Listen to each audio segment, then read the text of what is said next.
शादी की पहली रात को अपनी बीवी का घूंघट उठाने के लिए मैं आगे बढ़ा तो वह दर्द से चिल्लाने लगी और बोली, मेरे पेट में तो बहुत जोर से दर्द हो रहा है। मैं उसे अस्पताल लेके पहुंचा तो उसने एक बच्चे को जन्म दिया।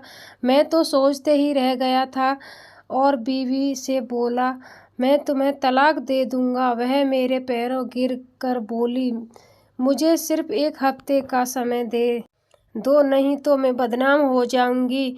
मैं मान गया। वह बोली, आपका कभी भी इस बच्चे का चेहरा नहीं दिखाएंगे, नहीं तो अनर्थ हो जाएगा। मुझे उस बच्चे कोई दिलचस्पी नहीं थी, इसलिए इस बात के लिए मैं राजी हो गया और उसे बच्चे को घर ले आया। मगर उस बच्चे के आने से मुझे अपने कारोबार में बहुत मुनाफा होने लगा था।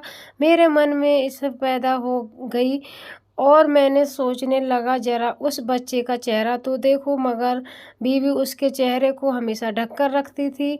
एक दिन मौका पाकर यूं ही उसके चेहरे से कपड़ा हटाया तो मेरे पैरों तले जमीन निकल गई, क्योंकि वह बच्चा आज मेरे छोटे भाई की शादी थी। वह बहुत खुश लग रहा था। मेरे दिल में भी शादी का ख्याल आया, क्यों नहीं मैं अपना घर बसा लूं, क्योंकि मेरा अच्छा खासा कमाता था, जबकि मेरा छोटा भाई तो मेरे पास ही काम करता था और उम्र में मुझसे 10 साल छोटा था। मैंने अगले ही दिन माँ से बात की और माँ बोली, माँ मेरी भी शादी करा दो, 36 साल का तो हो चुका हूँ। यूं ही उम्र बीत जाएगी तो हाथ मिलते रह जाएगा। माँ जोर जोर से हंसने लगी और बोली, श्याम तुम्हारे मन में शादी का विचार कहाँ से आया और जल्दी भी किस बात की है? अभी तो रोहन की शादी है, अभी शादी में बहुत ज़्यादा खर्चा हुआ है, ऐसे में तुरंत दूसरी शादी कैसे मुमकिन हो सकती है? मेरे चेहरे पर चिंता की लकीर साफ झलक रही थी। मैं बोला, रोहन से तो बड़ा मैं था और रीति रिवाज के मुताबिक आप मेरी शादी पहले करते, लेकिन आपने मेरे बारे में नहीं सोचा। अब मैं अपनी फिक्र ना करूं तो क्या पड़ोसी मेरी फिक्र करेंगे? माँ के चेहरे पर हर वक्त मुस्कुराहट झलकती रहती थी। अभी वह मुस्कुराहट बोली, क्या फिक्र करता है मेरे बच्चे, तुम देखना, मैं तुम्हारे लिए बहुत जल्द कोई अच्छी सी लड़की ढूंढ निकालूंगी। रोहन की शादी तो मैंने इसलिए किया क्योंकि वह ठीक से कोई काम धंधा तो करता नहीं है। बहू आएगी तो सर पर जिम्मेदारी आ जाएगी। मैंने सर हिला दिया। माँ उठकर मेरे लिए 1 गिलास पानी दो 2 गोलियां ले आई थी। वह बोली, यह खा लो। मेरा चेहरा बिगड़ते हुए कहा, माँ आप हर रोज मुझे यह कड़वी दवाई क्यों खिलाती हो? तो माँ बोली, श्याम तुम यह गोलियां बचपन से खा रहे हो ना, क्योंकि तुम्हें गुर्दे की तकलीफ है। डॉक्टर ने कहा है कि जरा सी लापरवाही से बन बनाया इलाज बिगड़ जाएगा। फिर सोचो तो तुम्हारी शादी कैसे करूँगी? मैंने हंस कर वह दवाई खाई और अपने काम पर आ गया था। रोहन की बीवी बहुत अच्छी लड़की थी, मेरी बहुत इज्जत करती थी, मुझे भैया भैया कहकर नहीं थकती थी। जब रोहन बाहर से आता था वह गुलाब की तरह खिल जाती थी। मेरा भी दिल चाहता था मेरी भी बीवी हो, मेरे लिए अलग अलग तरह का खाना बनाए, मेरे घर आते ही खुश हो जाए। लेकिन माँ इस तरह से मेरी शादी की बात को टाल देती थी जैसे मैं अभी 10 साल का ही हूँ। मुझे तो लग रहा था कि माँ मेरी शादी इसलिए नहीं कर रही हैं क्योंकि मैं बिजनेस में जो मुनाफा कमाता था वह पूरा माँ के हाथ में ही लाद कर देता था। उनको यह डर हो गया कि बीवी आ जाएगी तो मेरा बेटा बदल जाएगा। मैंने माँ से कई बार शादी के बारे में कहा तो वह आखिर मजबूरी हो गई और मेरे लिए लड़की ढूंढने लगी। बहुत लड़कियां देखने के बाद माँ को लाडली नाम लड़की पसंद आ गई थी। माँ ने मुझे उस तस्वीर दिखाई तो मैं खुशी से उछल पड़ा था। वह इतनी हसीन थी कि कोई जवाब ही नहीं। मैंने माँ को हाँ कह दी तो मेरी शादी की तैयारी भी शुरू हो चुकी थी। सोच सोच कर ही दिल खुश हो जाता था कि लाडली मेरी बीवी बनकर इस घर में चला करेगी, मेरा ख्याल रखेगी। शादी का दिन आया तो मेरा खुशी का कोई ठिकाना ही नहीं था। रोहन मुझे कहता था, भैया अपनी आज़ादी को इस तरह कुर्बान मत करो, बीवी आज़ादी कैद कर लेती है। दूर बैठो रोहन, बीवी उसे घूर कर देखती तो वह मजाक में हंस देता था। हम बारात ले पहुँचे तो दुल्हन बनी सजी लाडली को मेरे साथ बैठा दिया गया था। वह बहुत खूबसूरत लग रही थी। शादी की रस्म पूरी हो गई और फिर दुल्हन के विदाई का समय हो गया और हम घर वापस आ गए। मुझे मेरे चचेरे भाई ने घेर लिया। रात होने लगी थी मगर उन्होंने मुझे दुल्हन के कमरे के अंदर जाने की इजाज़त नहीं दी थी। रात को 10 बजे माँ ने सभी को घर भेज दिया और मुझे भी मेरे कमरे में भेज दिया था। मैं कमरे में गया तो लाडली सुहागन के पल्लू में मेरा इंतजार में बैठी हुई थी। मैं उसके पास गया तो वह रोते हुए बोली, पिछले 2 घंटे से मेरे पेट में बहुत ज़ोर से दर्द हो रहा है। अब दर्द बर्दाश्त नहीं हो रहा था। आप भगवान के लिए मुझे अस्पताल लेकर चलिए। मुझे लाडली की बड़ी दया आ गई। उसे संभालते हुए बाहर लेकर आया। अस्पताल में लेकर गया तो डॉक्टर ने इमरजेंसी में डिलीवरी वार्ड में दाखिल कर दिया था। यह देखकर मैं हैरान हो गया। यह सब क्या हो रहा है? लगभग 4 घंटे में यूं ही बैठा रहा था। तभी नर्स ने आकर बोली, मुबारक हो, आपके घर बेटा पैदा हुआ है। यह बात मेरे लिए बर्दाश्त से बाहर थी। ऐसे कैसे हो सकता है? इतना बड़ा धोखा। वह नर्स मेरी तरफ देखकर बोली, आपकी बीवी आपसे मिलना चाहती है। मैं नर्स के पीछे चल पड़ा था। बेड पर लाडली आराम से लेटी हुई थी। मेरा दिल कर रहा था कि थप्पड़ मार मार कर इसकी जान ही निकाल दूं। मैं बोला, लाडली किसका गुनाह लेकर तुम मेरे घर आ गई हो? तुम्हें जरा सी भी शर्म नहीं आई इतना बड़ा धोखा देते हुए? हाँ, लेकिन तुम बेफिक्र रहिए, मैं जानता हूँ कि तुम जैसे धोखेबाज को कैसे निपटाया जाता है। मैं तो तभी तलाक देकर आज़ाद कर देता हूँ।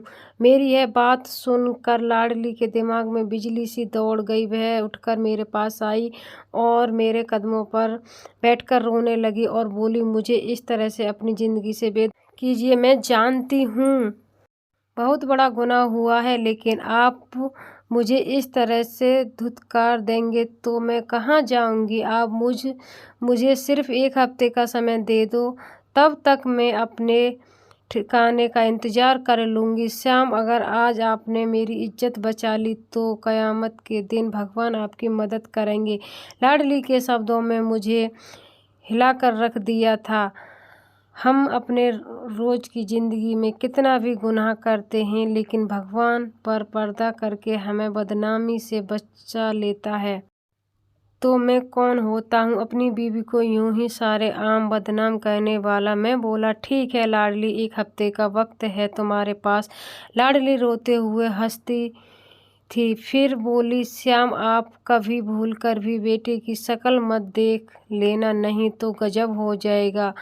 अब भला मुझे बीवी के बच्चे से क्या मतलब था? मैं तो अपनी शक्ल देखते रहता। इसलिए मैंने लाडली से वादा कर लिया। तो वह बिल्कुल बेफिक्र हो गई थी। अब सबसे ज़्यादा डर मुझे अपने घर वालों से सवालों का था कि भला उनसे क्या कहूँगा। शादी से पहले रात ही मेरे घर में बच्चा कैसे पैदा हो गया? लाडली शायद मेरी सोच में डूबी शक्ल देखकर समझ चुकी थी, इसलिए मैंने लाडली से वादा कर लिया था। इसलिए वह बोली, श्याम, आप घर वालों की बिल्कुल भी परवाह मत कीजिए, उनको सब मैं संभाल लूँगी। लाडली की डिलीवरी नॉर्मल हुई थी, इसलिए डॉक्टर ने उसे डिस्चार्ज दे दिया था। हम दोनों सुबह जब घर पहुँचे तो लिविंग रूम मेहमानों से भरा हुआ था। अब हमें देखकर चौंक गए थे, जबकि फिक्र से मेरा हाल बुरा हो चुका था। माँ जल्दी से आगे बढ़ी और बोली, क्या बात है श्याम, तुम लोग कहाँ गायब हो गए थे? लाडली आगे बढ़ी और बोली, माँ, रात को अचानक से पानी पूरी खाने का मन हो गया था। मैंने श्याम से जिद की तो वह मुझे अपने साथ ले गए। फिर हम गार्डन चले गए तो गार्डन के पिछले हिस्से में हमें नवजात शिशु की आवाज़ आने लगी। हमने जल्दी से आगे बढ़कर देखा तो यह नन्हा सा बच्चा चादर में लिपटा हुआ था, बहुत ज़ोर ज़ोर से रो रहा था। मैंने इसे अपने साथ घर ले आई हूँ। लिविंग रूम में मौजूद सब लोगों को मानो जैसे सांप सूंघ गया था। माँ आगे बढ़ी और उन्होंने लाडली के हाथ से बच्चे को ले लिया और बोली, शाम तुम जानते हो ना, यूँ मिलने वाले बच्चे गुमनाम बाप की निशानी होते हैं। तुम इस बच्चे को अपना नाम, अपनी मोहब्बत तो दे सकोगे। मैंने ना में सिर हिला दिया और बोला, मैं कुछ नहीं जानता, यह आपकी बहू का कारनामा है। इतना कहकर मैं अंदर चला गया था। शादी के बाद वाला फंक्शन हमने कैंसिल कर दिया था और अनाथ आश्रम में भेज दिया था। सब मेहमान अपने अपने घर लौट गए थे और मैं भी वापस काम पर जाना शुरू कर दिया था। मैंने क्या सोचा था और क्या हुआ था मेरे साथ। बीवी हर वक्त अपने बच्चे में उलझी रहती थी और यूं ही अपने बेटे का चेहरा छुपाती थी जैसे कोई और ही हो। मैं परेशान सा रहने लगा था, जबकि रोहन सबकी बीवी अपनी जिंदगी में बहुत खुश थे। रोहन की बीवी पेट से थी। लाडली ने अपने बेटे का नाम राहुल रखा था। माँ भी राहुल के साथ घुल मिल गई थी। वह अक्सर मुझे समझा करती थी, श्याम अगर दिल बड़ा करके इस बच्चे को घर ले ही आए हैं तो इससे दूरी मत बना कर रखो। नेकी करके के बाद उसे दरिया में मत डालो। मैं तो माँ की बातों को एक कान से सुनकर दूसरे कान से निकाल दिया करता था। मैं कपड़े की एक बहुत बड़ी फैक्ट्री चला रहा था। रोहन को भी मैंने इस फैक्ट्री में काम पर रखा था और कुछ महीनों से मेरा काम इतना अच्छा नहीं चल रहा था, मगर अब तो जैसे काम से फुर्सत ही नहीं मिलती। मुझे लगने लगा था शायद यह सब उस बच्चे के आने की वजह से हुआ है। लाडली का यह बच्चा बहुत अच्छी किस्मत वाला है। अब लाडली को वापस जाने को भी नहीं करता था कि कहीं फिर मुझे धंधे में नुकसान ना सहना पड़े। मेरा दिल कहता था कि मैं लाडली में उठकर बैठ गया तो लाडली को इधर उधर तलाश करने लगा, मगर वह कमरे में नहीं थी। मैंने बच्चे को देखा तो वह अपने चेहरे पर पड़े कपड़े से वजह से परेशान हो रहा था। वह उस कपड़े को अपने नन्हे नन्हे हाथों से हटाने की कोशिश कर रहा था, लेकिन वह उसमें कामयाब नहीं हो रहा था। पहले तो मैंने सोचा लाडली को बुला लेता हूँ, मगर फिर ख्याल आया ऐसे छोटे बच्चे से क्या दुश्मनी, उससे चेहरे से कपड़ा भी हटा पाऊँ। मगर फिर भी लाडली की कही हुई बात आज फिर मेरे कानों में गूंजने लगी कि बच्चे की शक्ल नहीं देखना, नहीं तो अनर्थ हो जाएगा। मैं सर झटक दिया और सोचा जो होगा देखा जाएगा, और मैंने हिम्मत करके बच्चे के चेहरे से कपड़ा हटा दिया तो देखकर मेरे कदमों तले जमीन ही निकल गई, क्योंकि वह मेरे जैसा लग रहा था जैसे राहुल मेरी फोटोकॉपी हो। इतने में कमरे का दरवाज़ा खुला और लाडली अंदर आ गई। वह मुझे और राहुल को देखकर हक्का बक्का रह गई। वह भागती हुई मेरे पास आई और बोली, यह आपने क्या कर दिया है? उसकी तरफ देखा ही रह गया और बोला, लाडली मुझे यह बच्चा किसका है? तुमने मुझसे शादी से पहले कब और किस शादी थी यहाँ फिर शादी के बिना ही जन्म दिया है इसे? मैं एक बात जानता हूँ, लाडली बोली। श्याम आप सब बर्दाश्त नहीं कर पाएंगे, मैं धाड़ कर बोला। जब मैं शादी के पहले की रात को जन्म लेने वाले बच्चे को बर्दाश्त कर सकता हूँ तो यकीन मानो मैं कुछ भी बर्दाश्त कर सकता हूँ। लाडली गहरी सोच में पड़ गई। ऐसे लग रहा था कि मानो फैसला नहीं कर पा रही थी कि सच बताऊं या झूठ, और फिर हिम्मत करके बोली, श्याम यह आपका बच्चा है। मैं बोला, लाडली मुझे मालूम है तुम जैसी औरतें इसी जाकर जवाब दे के बात को दूसरे पर थोपना चाहती हैं, लेकिन मैं अब कोई भी बकवास बात नहीं सुन मैं सब कुछ सच सच जानता हूँ, याद रखो अगर तुमने मुझसे झूठ बोला तो मैं तुम्हें तलाक दे दूँगा। लाडली रोने लगी और बोली, श्याम आप मुझ पर यकीन करें, यह सच में आपका ही बच्चा है। मुझे लाडली अच्छी लगने लगी थी, इसलिए मैंने कभी उसकी मर्जी के खिलाफ सवाल नहीं पूछा था, लेकिन आज मैंने यह सवाल पूछ ही लिया था। उसका झूठ सुनकर मैं दंग ही रह गया था। लाडली तुम एक जीते जीते इंसान पर झूठा इल्ज़ाम कैसे लगा सकती हो? तुम यकीन करो मैं जितना प्यार तुमसे करता था उतना ही प्यार हमेशा करता रहूँगा, मगर एक शर्त है, तो मुझे सब कुछ सच सच बता दो। लाडली रोते हुए बोली, श्याम मैं आपसे झूठ नहीं बोल रही हूँ, मेरा दिमाग घूमने लगा था। मैं उसे कमरे से छोड़कर बाहर आ गया था। मैं सोचने लगा था कि इतनी प्यारी और मासूम सी लगने लगी लाडली कितनी चालाक निकली है। मैं तो यहाँ तक सोचने लगा था कि जिस लड़की ने 9 महीने तक अपना पाप अपने माँ बाप और दूसरे लोगों से छुपा रखा था, वह तो सब कुछ कर सकती थी। मैं फैसले की घड़ी तक पहुंच चुका था। मैं पक्का इरादा कर लिया था कि मैं लाडली को तलाक दे दूंगा, क्योंकि झूठे इंसान पर जरा सा भी भरोसा नहीं किया जा सकता। इंसान की सिर्फ जबान ही सब कुछ होती है। जब यह अपनी जबान ही कहीं पास ना कर सके तो पीछे बचता ही क्या है। लेकिन राहुल वह मेरे जैसा क्यों था, यह मेरी समझ में नहीं आ रहा था। उसकी शक्ल मुझसे इतनी क्यों मिलती थी। मैं अपनी सारी दोस्ती याद रखने लगा था। कॉलेज में ज़माने में मेरी कई लड़की के साथ दोस्ती रह चुकी थी, लेकिन असल में तो वह सिर्फ अच्छे दोस्त और कुछ ही नहीं थे। 5-6 सालों में किसी लड़की से बात नहीं की थी, फिर भी यह सब सिर्फ मुमकिन हो सकता है।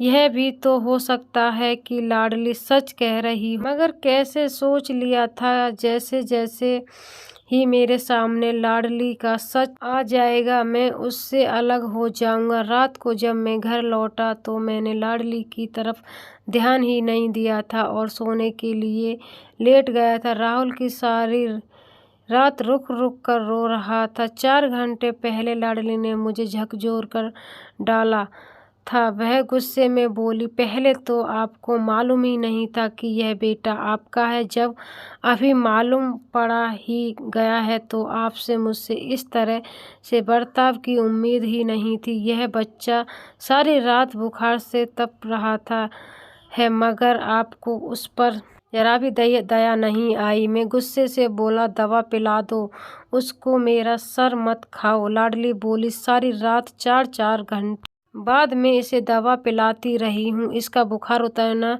होता तो कब का उतर गया होता। आप हमें अस्पताल ले चलो। मुझे बच्चे पर तरस आ गया तो मैं उन दोनों को अस्पताल लेकर पहुंचा। नर्स ने उस पर इलाज करना शुरू कर दिया। अब राहुल की तबीयत ठीक हो गई। मैंने सोचा क्यों ना राहुल को डीएनडी टेस्ट करा लूं। अगली बार जब लाडली बोलेगी कि राहुल तुम्हारा बेटा है तो मैं उससे मुंह पर मार दूंगा, तब तो उसे मजबूर होकर सच बताना ही पड़ेगा। लाडली से छुपकर उस बच्चे का डीएनडी टेस्ट करवा लिया था। रिपोर्ट कल मिलने वाला था। हम घर पहुंच चुके थे। राहुल का बुखार का जोर अब टूट चुका था। वह सारा दिन आराम से खेल रहा था। मैं कल का बड़ी बेसब्री से इंतजार कर रहा था और आखिरकार इंतजार की घड़ी खत्म हो गई और नए दिन का सूरज निकल गया। सुबह 11 बजे मुझे लैब से कॉल आ गई थी कि आप आकर टेस्ट की रिपोर्ट ले जाइए। धड़कते दिल के साथ लैब में पहुंचा। वह रिपोर्ट पढ़ने के बाद मैं सच में आश्चर्य में पड़ गया था। मेरा और राहुल का डीएनए मैच हो गया था। यह साबित हो चुका था कि वह मेरा ही बेटा था। मेरा दिमाग घूमने लगा था। मेरे सर में इस कदर दर्द होने लगा था कि मुझसे जगह से उठना भी मुश्किल लग रहा था। जरा सा संभला तो घर के लिए निकल पड़ा था कि लाडली से पूरी हकीकत जान सकूंगा। मैं जब घर पहुंचा तो माँ और लाडली साथ में बैठकर किसी के बारे में बात कर रही थीं। मुझे देखकर चौंक गईं। मैंने वह रिपोर्ट लाडली के मुंह पर दे मारी थी। मैं बोला, इस रिपोर्ट से साबित हो चुका है कि राहुल मेरा बेटा है। अब तुम ही बताओ यह सब क्या कैसे है? तुम्हें पहली बार शादी के दिन ही देखा था, उससे पहले तुम्हें जानता तक नहीं था, फिर यह सब कैसे हुआ? माँ बोली, श्याम यह रिपोर्ट सच है, तुम ही इसके बाप हो। और माँ की तरफ हैरानी से देखकर लग रहा बोला, आप भी लगी? बोली, बेटा आज से 1.5 साल पहले मैं तुम्हारी शादी बड़ी धूमधाम से कर दी थी। तुम बहुत खुश थे क्योंकि लाडली तुम्हारी पसंद थी। तुम दोनों एक दूसरे के साथ बहुत खुश थे और फिर लाडली पेट से हो गई। तुम दिन रात बच्चे का ख्याल में बहुत खुश रहने लगे। हर तरफ खुशियां ही खुशियां थीं। फिर एक दिन फैक्ट्री में वापस आ रहे थे, तभी तुम्हारा एक्सीडेंट हो गया था। तुम कोमा में चले गए थे। तुमने 9 महीने एक लाश की तरह गुजारे थे और फिर तुम भगवान की दुआ से ठीक होकर घर आ गए थे, लेकिन तुम्हारी याददाश्त खो चुकी थी। तुम लाडली को भूल चुके थे। तुम जब घर वापस लौटे तब लाडली को माँ ने पीटने लगे थे। तुम उसे अपने कमरे से भगा देते थे। उसके लिए यह मारपीट अच्छी नहीं थी क्योंकि वह पेट से थी, उसके बच्चे को नुकसान पहुंचाने का खतरा था। और फिर तुम्हारी तबीयत भी इसकी वजह से ठीक नहीं होती, इसलिए मैंने लाडली को उसके घर भेज दिया था। तुम्हें हर रोज याददाश्त वाली और जख्म भरने वाली दवाई यह कहकर खिलाती थी कि तुम्हें गुर्दों में तकलीफ है। हालांकि तुम तो बिल्कुल ठीक थे। भगवान की कृपा से तुम बिल्कुल ठीक हो गए। रोहन की शादी के बाद जब तुमने